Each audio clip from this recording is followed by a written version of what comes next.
esclavo nacido en mi casa. Luego vino palabra de Jehová diciendo: no te heredará sino un hijo tuyo será el que te heredará. Gloria a Dios. Ahora me voy a Génesis 16, versículo 2. Dijo entonces Sara a Abraham: ya ves que Jehová me ha hecho estéril.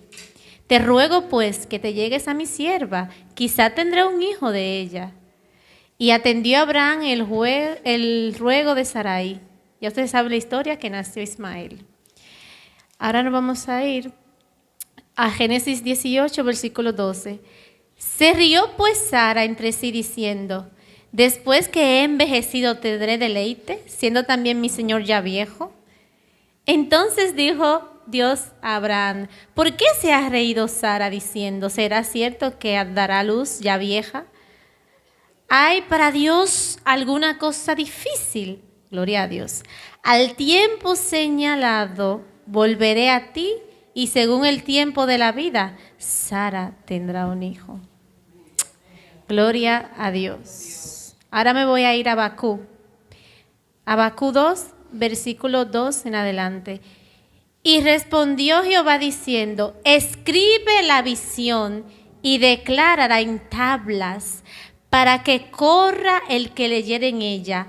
Aunque la visión tardara por un tiempo, mas se apresura hacia el fin y no mentirá. Aunque tardare, espéralo. Porque sin duda vendrá, no tardará.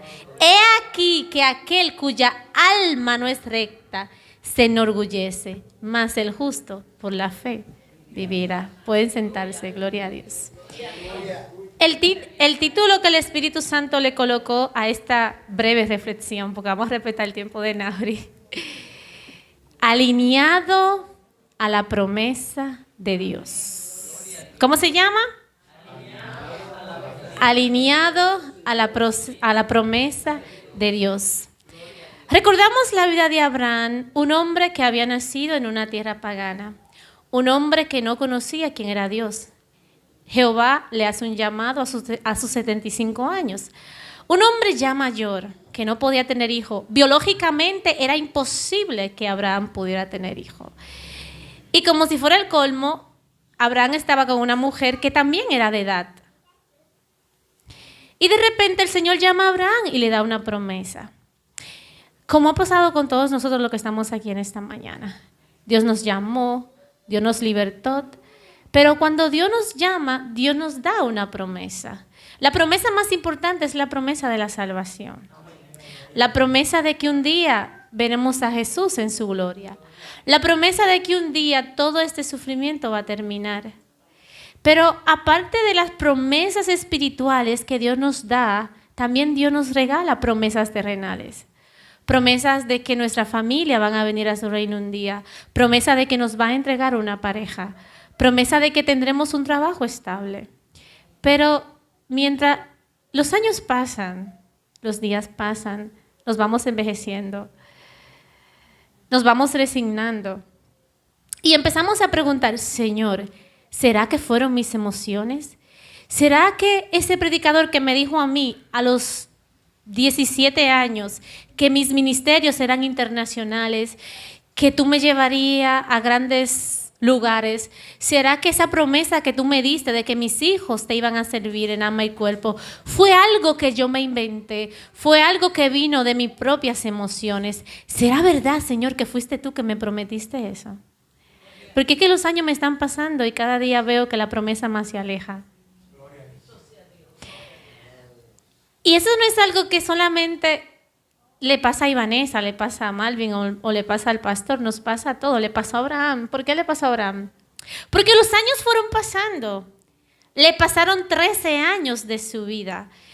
Y ya Sara estaba totalmente desesperada. Sara dijo: ¿será que la promesa que Dios me dio era con la esclava? Ahí es cuando ahí es cuando el ser humano empieza a tener sustitutos de la promesa. Y entonces nace Ismael. Ismael no era la promesa. Ismael era un sustituto de la promesa. Cuando la promesa está más cerca, más sustitutos aparecen.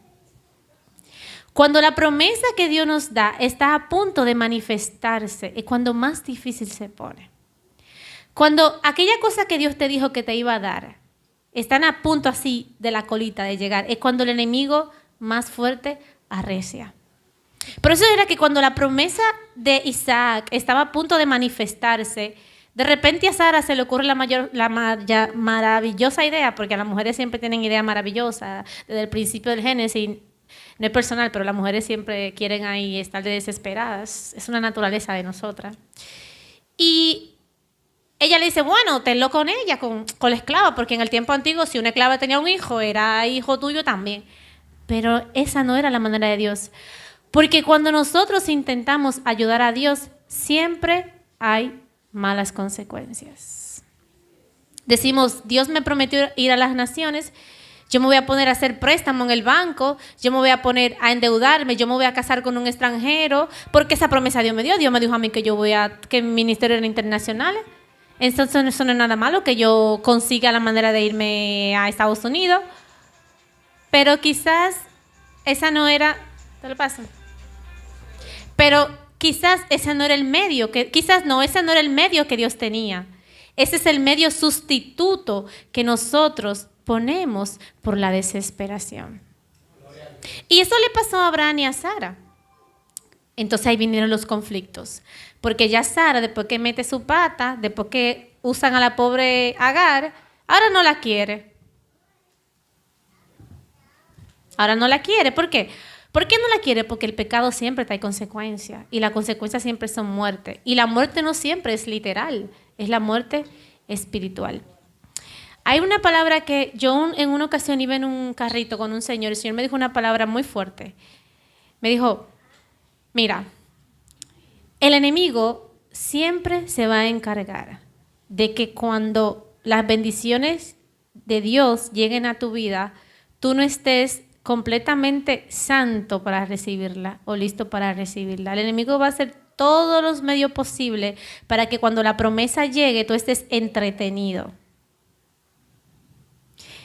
Y al enemigo no le interesa que tú te mueras hoy ni mañana.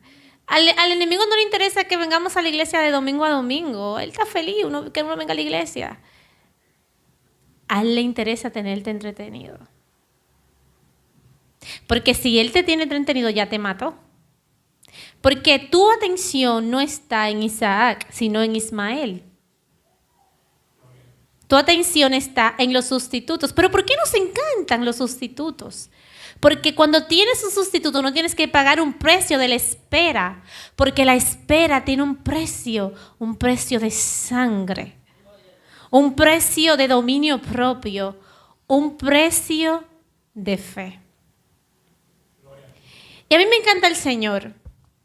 Me encanta porque el Señor no dice, mira, Abraham, ya tú te equivocaste, así que bueno, ¿qué vamos a hacer? Vamos a conformarnos con un Ismael. No. Cuando lees la historia, de repente el Señor aparece y le dice, oye, Abraham, como te dije a ti hace años, tú vas a tener el hijo de la promesa. Y Abraham le dice, sí, Señor, bendíceme a través de Ismael. No, papá, no es a través de Ismael. Tú vas a pagar la consecuencia de Ismael. Tú vas a pagar la consecuencia de los sustitutos, del entretenimiento, de todo lo que hemos hecho. Pero Isaac tiene que nacer. Porque yo te di una promesa y tus ojos la verán. Tus ojos la verán. Porque yo no soy hombre para yo mentir. Ahora, tú vas a pagar la consecuencia, todavía las estamos pagando aquí hoy en día, que el pueblo palestino y el pueblo hebreo se viven peleando. Y por eso, porque los árabes son descendientes de Ismael, los judíos de Isaac. La promesa era Isaac, pero Dios no desamparó a Ismael porque Dios es justo.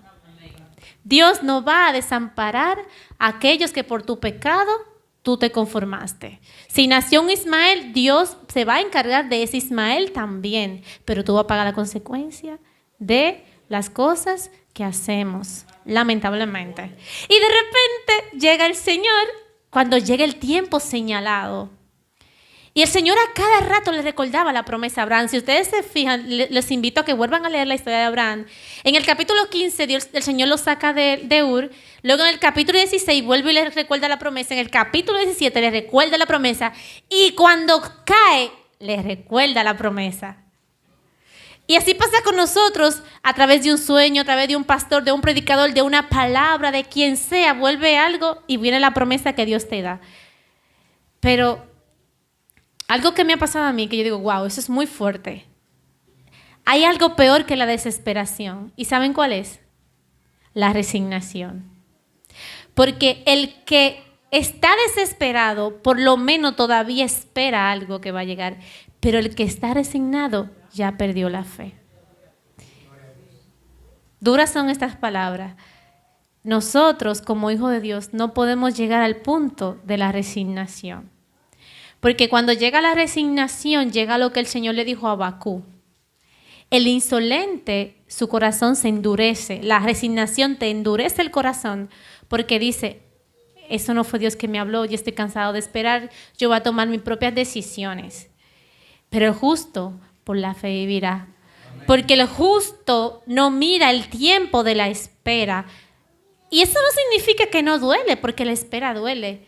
Significa que con todas tus lágrimas, con todos tus fallos, con todo lo que te pasó, tú te vas y te escondes en la presencia de Dios. Y le dices, Señor, la promesa más importante es que tú vas a estar conmigo. Pero dame fuerza, dame ánimo, dame fortaleza para yo entender lo que estoy viviendo. Porque Sara no lo entendía. Cuando llegamos ya al capítulo 18, que de repente viene el Señor y le manda al ángel, Sara, vas a tener un hijo. Señor, ¿se te ha olvidado que yo tengo 90 años? ¿Se te ha olvidado que la promesa me la diste hace muchos años? ¿O acaso se te olvidó que ya habrán...? Porque si tú quieres, yo te lo recuerdo. Entonces Sara, me imagino todo lo que le pasó por su mente. Como nos pasa a nosotros de repente. Y que el Señor te dice, te voy a bendecir. Y tú no tienes 10 pesos para comprar una fundita de agua. Sí, el Señor le encanta hacernos reír, de verdad.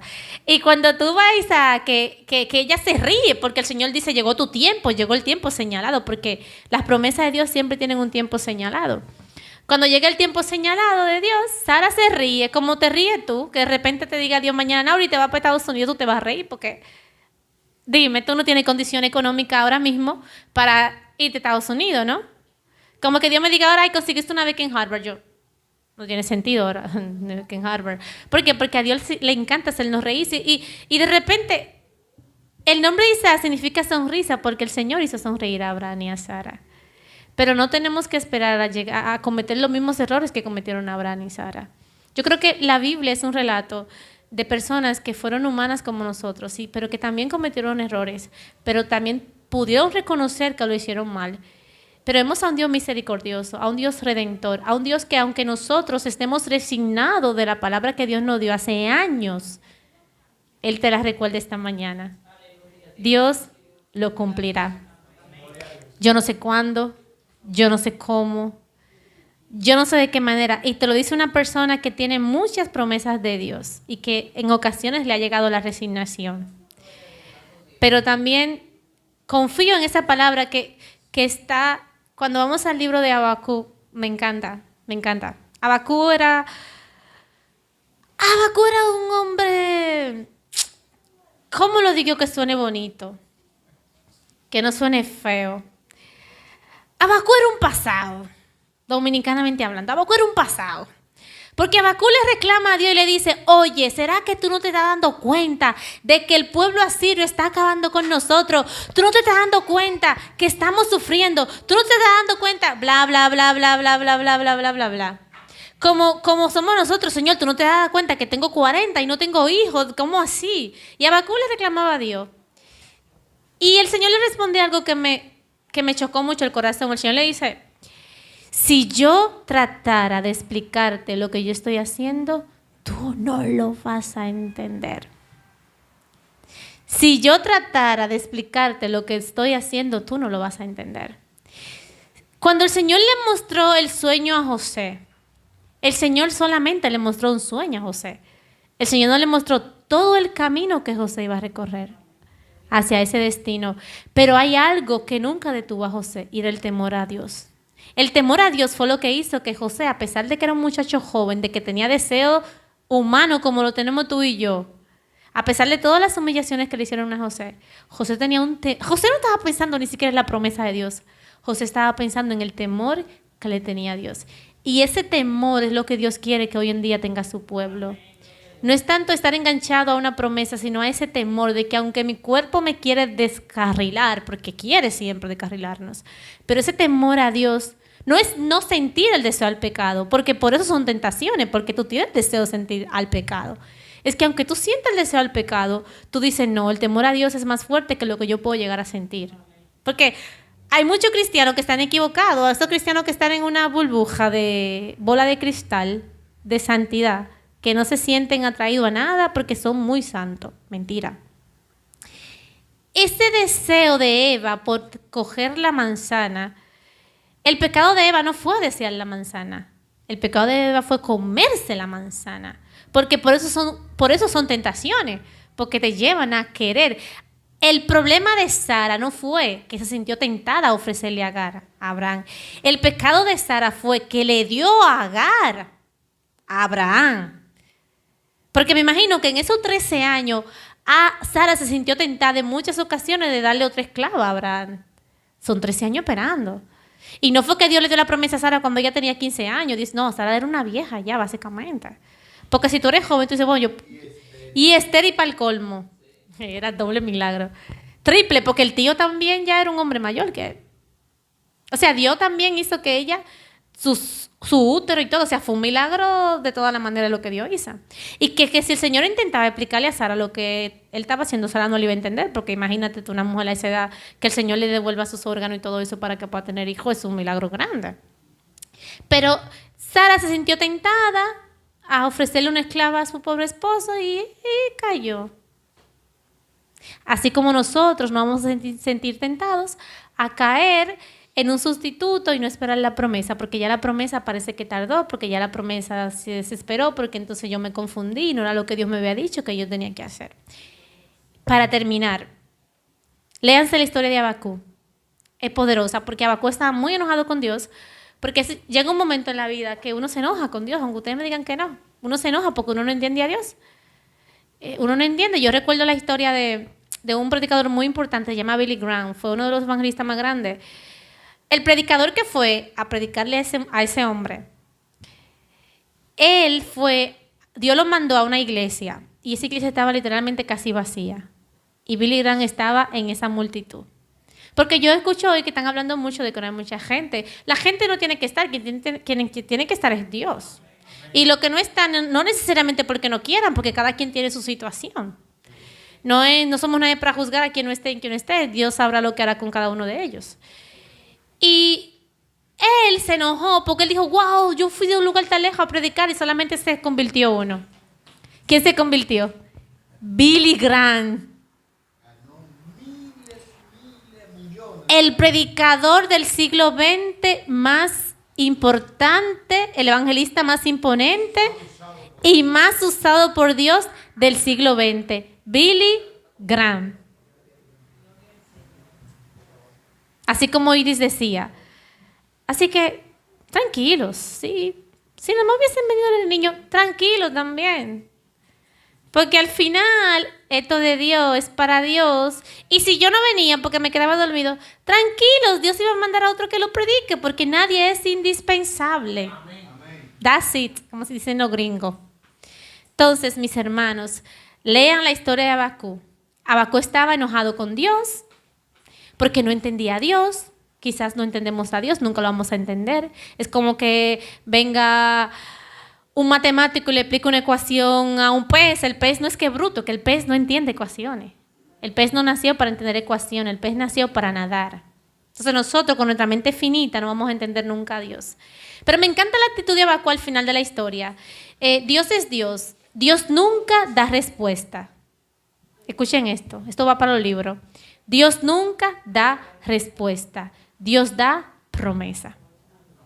Dios nunca da respuesta. Dios da promesa. Cuando Abacú estaba enojado con Dios, que le dijo, ¿por qué? ¿Por qué? ¿Por qué? ¿Por qué? ¿Por qué? El Señor le dijo, por eso, por eso, por eso. El Señor solamente le dijo, escribe la promesa que te he dado en tablilla. Escribe la visión. Todo lo que Dios te ha dicho, escríbelo en una hojita. Porque aunque parece que tardare, yo cumpliré. Al insolente se le enorgullece el corazón. El insolente dice, no voy a esperar más, me voy de la iglesia. Pero el justo, por la fe, vivirá. Y eso es algo que en mis momentos de espera, en mi momento de lágrima, en mi momento de situaciones, siempre el Señor me lo recuerda. El insolente se enorgullece. Y al final de la historia de Abacú, vemos a un Abacú diferente.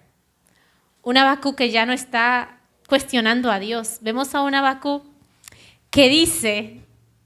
A veces leemos en la iglesia historias hermosas, pero no sabemos que muchas historias nacen de un corazón triste y desesperado. Esa canción, Hermoso Momento, si usted se detiene a escucharla, es una canción que sale de un corazón que ha pasado por situaciones difíciles. Sale de un corazón que pasó por tormentas, pero que vio a Dios en esa tormenta. Porque Abraham, cuando se vio tentado a estar con Agar, para él fue una tormenta, porque él era un hombre fiel a Dios. Que lamentablemente se dejó dominar por la voz de la mujer, del enemigo, porque no fue la mujer, fue el enemigo que usó a la mujer en ese momento. Pero hay un Dios redentor que dijo, tranquilo, Abraham, que Isaac va a nacer. ¿Cuándo? A mi tiempo. ¿Cuándo Dios te va a cumplir? No tengo idea, créanme.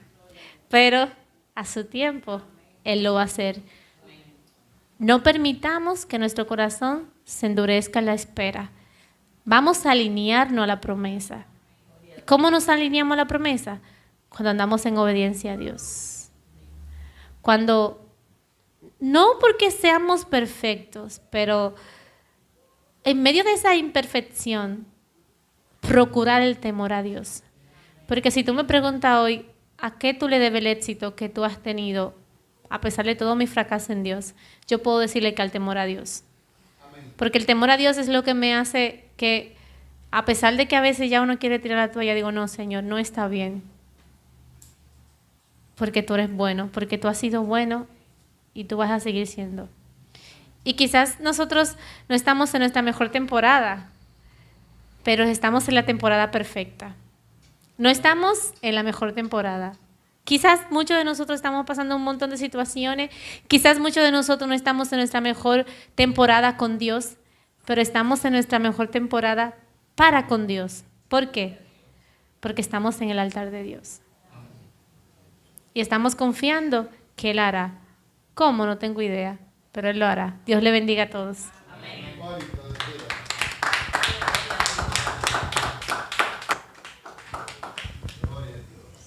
Que el Señor le siga bendiciendo. Le damos gracias a Dios por esa palabra de fortaleza que nos has dado.